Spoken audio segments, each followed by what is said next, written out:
events in all other modes of transportation. As you know, we're here to investigate yesterday's crash of a Bell 206L4 helicopter into the Hudson River near Jersey City, New Jersey. The helicopter departed the downtown Manhattan Wall Street heliport in New York at about 14:50 for an air tour flight.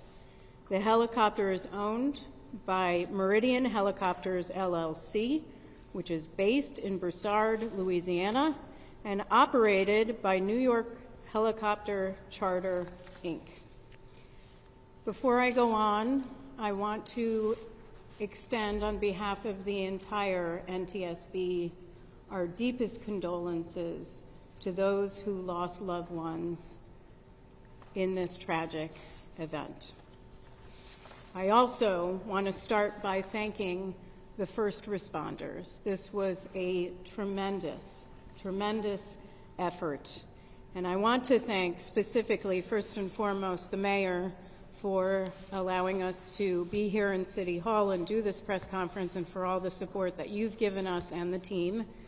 I also want to thank the Jersey City Office of Emergency Management, the Jersey City Police Department, Jersey City Fire, Jersey City EMS, Port Authority of New York and New Jersey Police Department, the New Jersey Park Police, the New Jersey Transit Police Department, Hudson County Office of Emergency Management, the NYPD Special Operations, FDNY Special Operations, New York City Office of Emergency Management, the United States Coast Guard, the Army Corps of Engineers, and so many others that we will continue to mention in our follow-up press briefings.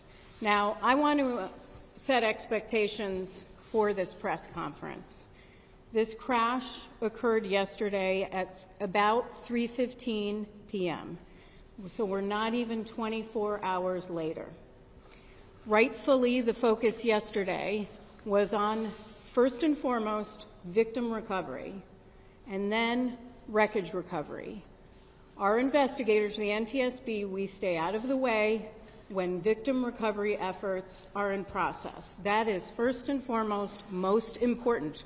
Our investigation can always wait.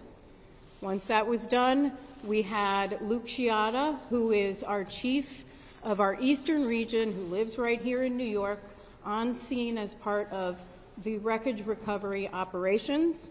And those two were the focus for yesterday. The rest of the team began to arrive late last night, including me, and early this morning. So that means this is the first full day of our investigation. And as you can see, our investigators are out doing some of the work that I'm about to talk about in just a second. But as far as information sharing today, I am not going to share a lot of investigative information. We have a lot of information, but we do not speculate. We need to confirm information. That is a process that takes time. So I will say, I understand that you have a lot of questions, and we will attempt to answer them over the coming days. A little bit about our team and our process. We have 17 people who are here on scene. That includes 10 investigators. They are supported by a minimum of 10 experts back in our headquarters in Washington, D.C. The on-scene specialists, they are experts, and they have the following specialties. Operations, they'll focus on the helicopter operator.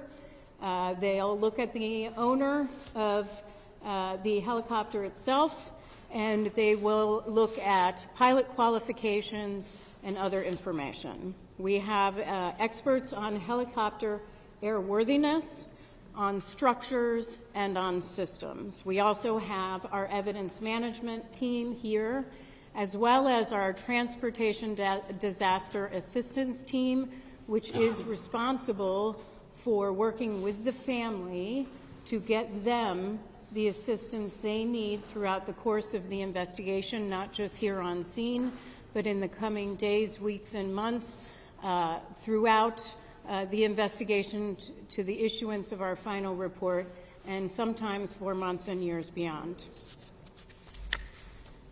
The wreckage exam began this morning.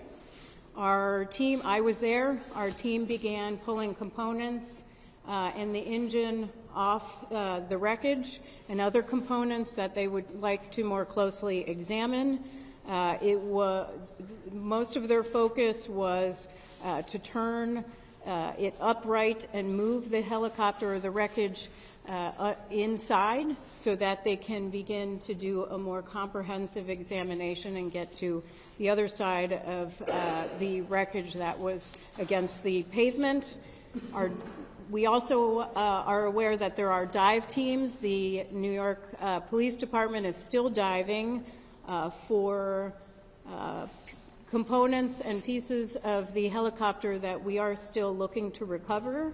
Those include the main rotor, the main transmission, the roof structure, and the tail structure, and we appreciate all of their hard work. And then we have a whole team that is collecting the standard information that we normally gather as part of any investigation, which includes pilot qualifications, logbooks, history of the helicopter, maintenance logs, and so forth. We do have the logbooks for the pilot.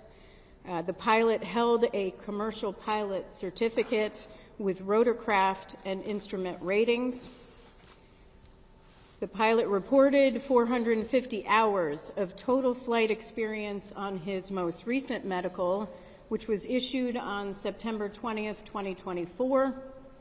As of March 29th, 2025, the pilot accumulated about 788 hours of total flight time. We still need to calculate flight time in that Bell helicopter, and I'll have more information on that hopefully tomorrow because he previously was flying a Robinson 44. Now, what we are hoping is that we are able to get the public to send us any photos or video you may have, or if you want to contact us because you believe that you have information that could be pertinent to our investigation, please reach out to us, provide that information to us. We will get in contact with you at the following email address: witness@ntsb.gov. That's witness@ntsb.gov. Now, I will take some questions. Again, a reminder, I know there will be questions for very detailed investigative information. I am happy to talk about the team, their qualifications, the process. I am not going to speculate on investigative information. We are very factual, and we will provide that in due course. So I will call on you. Please state your name, your affiliation for me. Sure. It's Matthew Chase of Newsday. To the extent you're able to share this, is there a preliminary cause? I realize you gave that early talking. Is there a cause preliminarily that you can share with us? The question is there a preliminary cause? We do not have a preliminary cause. That takes time. As I stated, our team focused on helicopter airworthiness and structures and systems is at the facility with the wreckage, doing the wreckage exam. That takes time. Of course, it takes time to also gather information, records that we need to comb through, so we do not have that at this time. And just to mention, as regarding cause, we will not speculate on cause ever, but we will not be determining any sort of preliminary or probable cause at the scene of an accident. We don't do that. What we are doing here is gathering the perishable evidence, the evidence that we need to gather for our investigation. When it comes to maintenance logbooks and other materials, we can look at those materials later on. What we need to do is look at the wreckage now. We need to focus on finding some of the additional components and structures that we're looking for, conduct witness interviews, and gather the records that we need. We can review the records later, so that probable cause will not occur for quite some time. Yes, ma'am, and then we'll go here.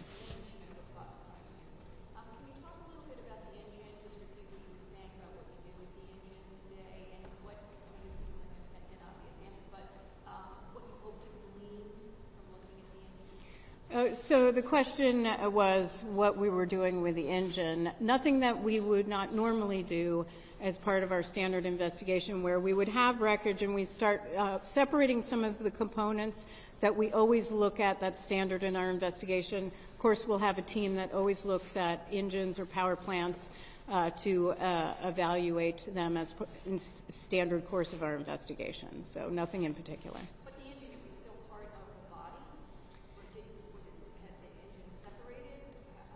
It was in the wreckage, and so we separated it from the helicopter so we could take a closer look at it in a more upright position.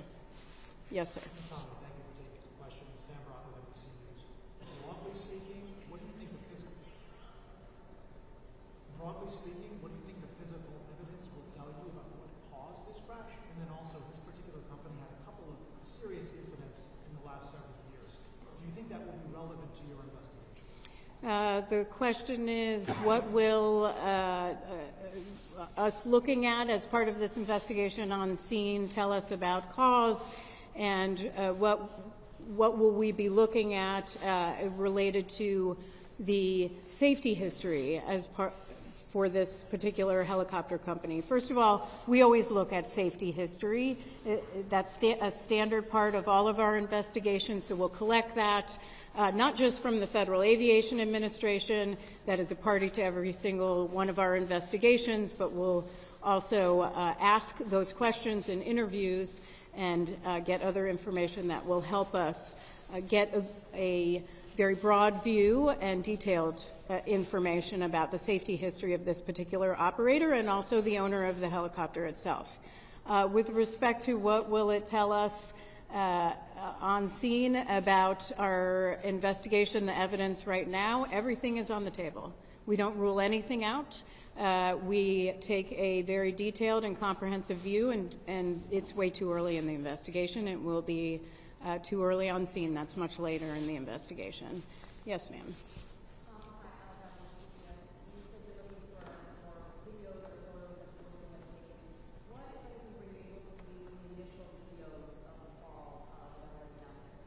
The question is, what have we been able to glean from the videos that are already circulating on social media? Those are very helpful for our investigators, certainly, but a lot of those videos are from a very far distance, and so we'll have to look at those a little bit further back at headquarters, but we're hoping to get some additional videos that provide us information. We don't know what people have recorded or taken pictures of that could be helpful in an investigation. We have found in past investigations, and I'm just thinking of one that I went to in Ketchikan, Alaska, a mid-air collision where photos from a somebody who was on board one of the airplanes helped us significantly in our investigation. So it can be very key parts of our investigation. So for anyone who didn't hear my previous request, please send us any sort of videos or photos or information you'd like to share with us at witness@ntsb.gov. Yes, ma'am. I know when you do these investigations, you also come out with recommendations. I mean, knowing the history of these crashes so far, are there any thoughts that you have in terms of regulating this industry even before looking at this particular crash, just based on the amount of crashes that are taking place with these sightseeing helicopters in general? There's a lot of debate on whether they should operate at all. So the question is, do we have any sort of concerns or have we issued any sort of safety recommendations in the past about these type of air tour operations? We have.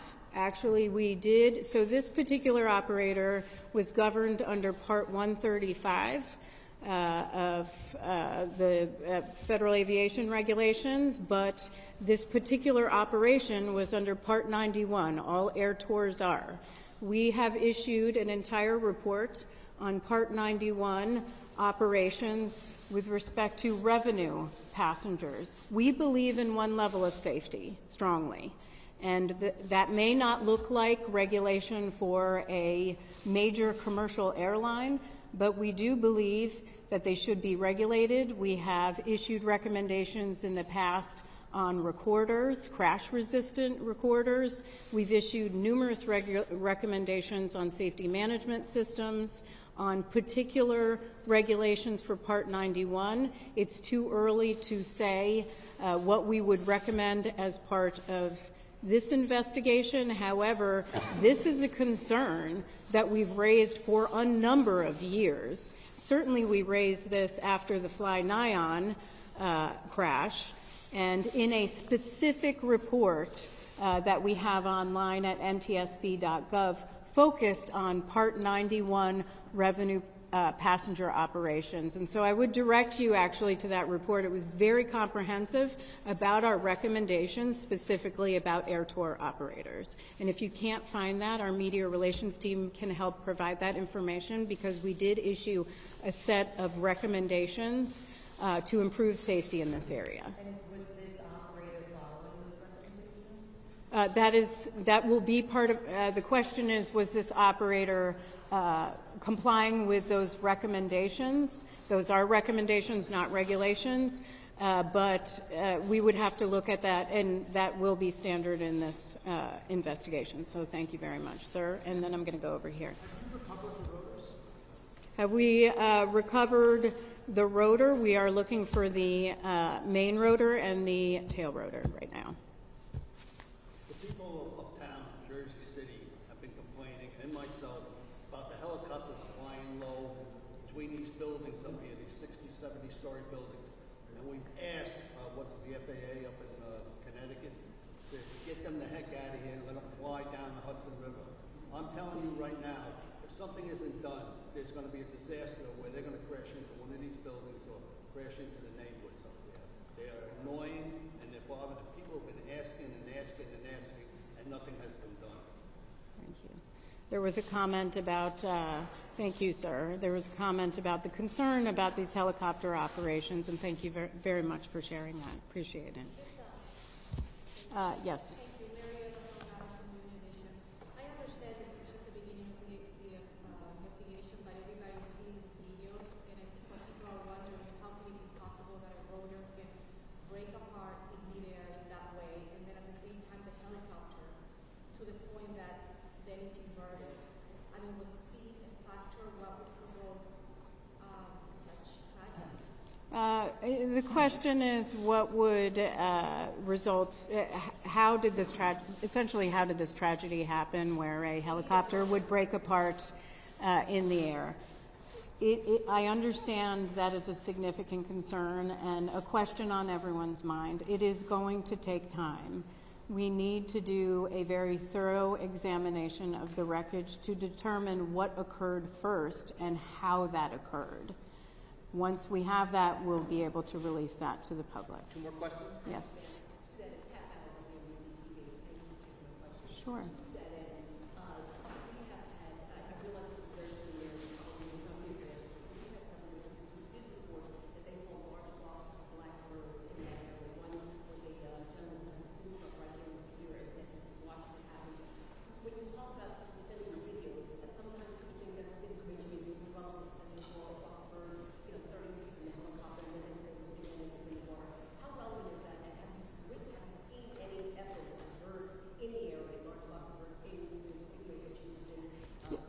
Yeah, great question, because I think sometimes people are reluctant to really reach out to us because they may not think something is relevant to our investigation. So the question was on reports of a large flock of birds in the area shortly before the crash. We are aware of those reports. We discussed it this morning. It's something we will be looking into. What I will say to the public, if something struck you as different or maybe you paused, or it crossed your mind that maybe it's something you would like to share with our investigators. There's no downside, please, in sharing that information with us. You can be very helpful in providing that investigative information to the NTSB. So again, witness at ntsb.gov. Even if you think it's irrelevant, please send it in. Yes, sir. Hi, Stephen Nesson, WNYC Radio. You said there are 17 people on site here working on the investigation and 10 in D.C. Is that how many people you would typically have for a helicopter crash investigation? Is that the same number, for example, during the Flynon helicopter crash, or have cuts of the federal government reduced your number of investigators? So the question is the 17 investigators here and 10 who are supporting back home, but the 17 personnel here, 10 of which are investigators. Is that typical for an investigation like this? How would it compare to Fly-Nyon, and would it be less as a result of any sort of cuts to the agency? First of all, let me address the agency. We have not experienced any personnel losses other than typical retirements in our agency. Our agency has been provided with, by the administration, thank you, an exemption from the deferred resignation program. We got a hiring exemption for several investigative positions within each of our transportation modes, so we can bring our numbers up to help us in our investigation, and that is critical. So we have not suffered in any way. With respect to comparison on Fly-Nyon, I don't know how many investigators were here on Fly-Nyon. Certainly our media team can provide that to you. It really isn't, what I will say for our investigations is when an accident occurs, we look at what might be areas we want to look into. How many people can we send based on the rest of our workload? And because we have a pretty heavy workload right now, and that is the decision making that goes into what expertise do we need and who do we want to send. That is what feeds into that, so it might vary depending on the investigation. Okay, that is the end of questions today. What I will ask is that you monitor X, which is NTSB_newsroom, and also NTSB.gov, which is our website, which will have updates on future press conferences. Thank you so much for your time.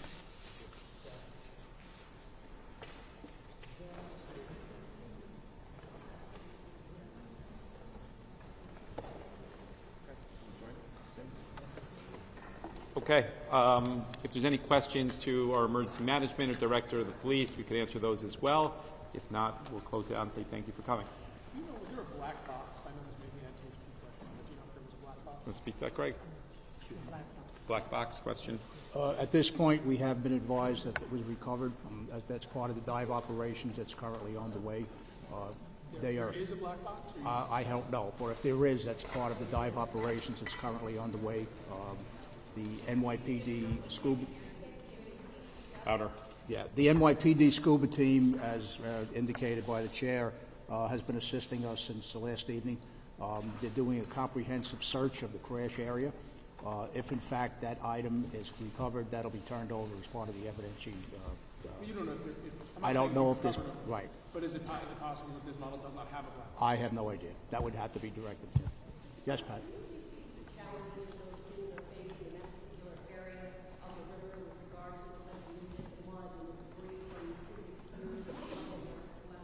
The area in question is it's about 5 feet deep where the chopper went down. It's a very rocky substance on the bottom there. So there was challenges for the scuba people to get in there. Even to this day, we were doing recovery on the pier line and the shoreline where getting a boat in that close was tough. So it was a lot of the stuff our emergency service people, people from my office were out there physically walking the shoreline recovering items. You said 5 feet deep? 5 feet deep, roughly. Yes. Question for Mayor Bullock. Do you know if the brother-in-law who's flying in I believe they said it was an hour and a half from now until he arrives. Is that what they said? Yes, all the He was flying in this morning, and then they said an hour and a half from. He'll be arriving about. Yeah, in about an hour from now, he'll be arriving.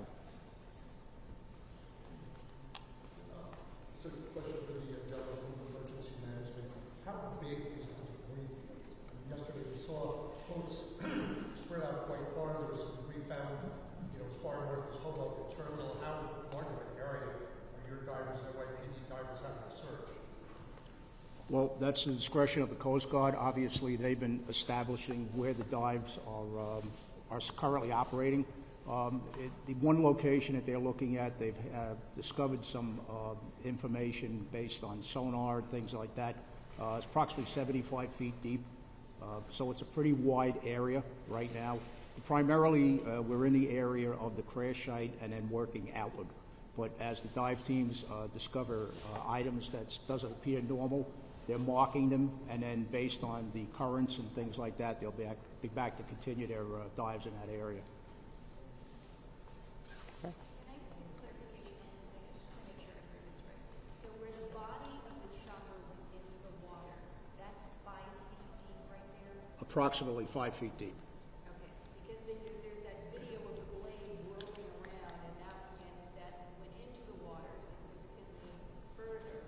Yeah, that's the area the water's approximately 75 foot. They have found some items on the floor based on sonar and things like that that are not normal appearances, and that's why they're continuing to mark that. Hudson River is a very, very tough place to dive.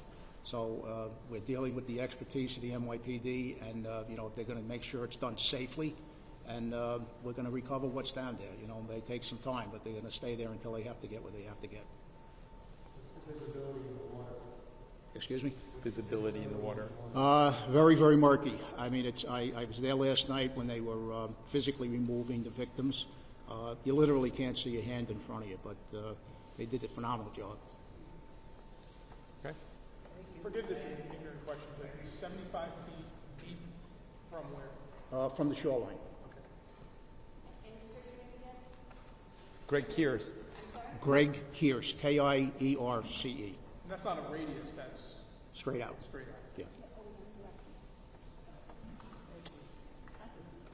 Anything else? Yeah. Can you specify as best as possible whatever location on the Jersey City side the crash occurred closest to? You want to answer that, Greg, as well? You must stay with that as well. If you're familiar with the Port Authority vents down by foot of 6th Street, roughly, it's adjacent right to the Port Authority vent. It's adjacent right to the Port Authority pier where it houses the vents for the Howland Tunnel. Yes. Aaron, I posted a little bit about it on social media, but can you just tell us what you know so far about the family? I'm sorry? From the mayor, can you tell us what you know so far about the family? They told us, I touched on the fact that they were here for a birthday trip for the mom. Her birthday is actually, I understand, in June, but it was a trip that they were doing now. It was one of the child's birthdays today. He was here for a business trip, arriving on Sunday, touring some Siemens entities in Pittsburgh, is what they told us. And then they extended the trip with the family arriving a couple days ago for the birthday portion of the trip. Birthday today or yesterday? They said his birthday, or when the child's birthday was today, is what they said. Yeah. Excuse me? I don't know. Yeah? Just a quick question about birds. Forgive me, I'm not familiar with the birds in this area. Is it a typical problem that there are birds that could possibly, interact with their flight? There were 3 working theories. There was the birds discussion, there was drone discussion, and mechanical failure discussion. And we'll see where it goes. And again, I don't want to hypothesize, but I think as time goes on, we'll leave it at that. What are your thoughts on the regulation issue? I think that you need more regulation there, and we need the FAA to restrict the the tourism on the helicopter. It's a very crowded space, and those of you that aren't familiar with it, you only could go so high because you can't interfere with Newark, LaGuardia, and JFK on the commercial airlines. So you have all of the news outlets, you have the transportation, you have the tourism, all in a very, very tight space that can't go above a certain elevation. So it is very congested, and it's a very, very congested space on the ground. So it's dangerous, and as he said, you know, had it been 50 feet more towards the shoreline, it would have landed on a walkway that is highly trafficked and not far from a playground over there close to Newport, and it's another 100 feet. It could have been in the middle of Newport Parkway. So it's a very dangerous situation. You want them to happen? Yeah, I think that you need to be practical about it. Post 9/11, there was restrictions, and it seemed like it worked okay. And then over time, we've brought back those restrictions and more traffic. That helicopter did multiple tours that day already. They are very busy operators, and that probably is going to lead to questions around maintenance and all of those sort of things. And by the time it's resolved, the world will stop watching this, unfortunately, because it takes the NTSB a lot of time to get to a resolution. But there's going to be a lot of questions on how those tourist operators work, and I think there's reason to be concerned over it. Hi, Mayor. Session for the New York Post. The pilot has been ID'd as a Yeah. Navy SEAL vet, and I was just wondering if you've been in contact with his family. They told us I have not.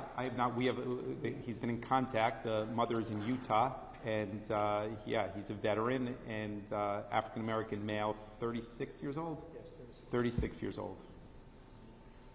Yeah. For clarification purposes, Mr. Mayor, for unidation, we understand there were 3 children. Can you clarify the ages? I don't. Do you have the exact ages? Kim, when we're done, Kim will give you the exact ages. Kim will come up at the end and give you the exact ages. She'll give you that information. She'll give you that. Anything else before we wrap it up? Yes. Thank you. Was running out of fuel a factor in this crash? Did that be? I mean, look, you have these operators saying a lot of different things. I think a reasonable person would come to the conclusion that if you're a pilot and you're going on a trip, you would recognize whether you have fuel or you don't have fuel in that. That helicopter was used on multiple trips earlier in that day. So I would likely rule that out. You know, I'm going to go with the hypothesis that that's probably not going to end up being the outcome on this. Have you worked with the family in Spain to arrange? We spoke today to the executives. To the executives at Siemens, and they flew out last night. And the one that flew out actually has a close family relationship with the deceased. They would vacation together, so there's familiarity there. He was facilitating conversations with the consulate in order to facilitate the release of the bodies to bring them back to Spain. And then, as we said earlier, family members should be arriving in an hour or so. You said the brother-in-law. Kim will give you the pilot's name and the ages. Brother-in-law, you said? Yeah, I believe it was the wife's brother. Yeah. Yeah, another question for your emergency management folks. Greg. Items that the divers are looking for, does that aircraft have a black box, or are you looking for that? Whatever items, as I say, I'm not familiar with whether there's a black box or not on that type of an aircraft. What they are looking for now in particular is a transmission, the rotors, and other associated items associated with the actual engine and things like that. When the chopper was taken up, it was very, very seriously damaged. So as the NTSB chair had said, it was delivered to the Army Corps of Engineers via boat. And this morning they were over there first thing doing their first portion of the investigation. But as I mentioned, there were some items that were found on the sonar that is a matter of interest, so they are continuing to do their dives. Weather permitting, of course, you know, it's a tough, very choppy out there today, but they're the best at what they do.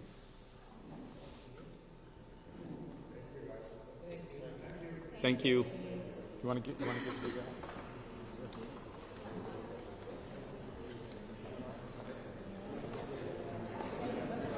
Okay, if everybody's ready, I can give the names. If I could give them once, that would be great. If everybody is ready, everybody have pen and paper? Okay. Hey, Director, how are you?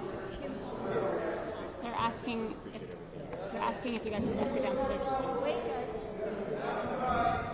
Are you going to be doing a camera? something.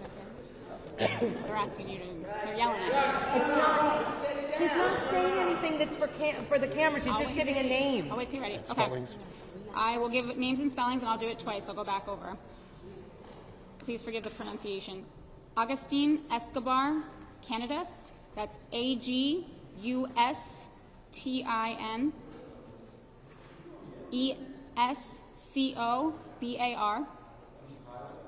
Canadas, 49. That's the father. Mercy Campruby Montal, MERCE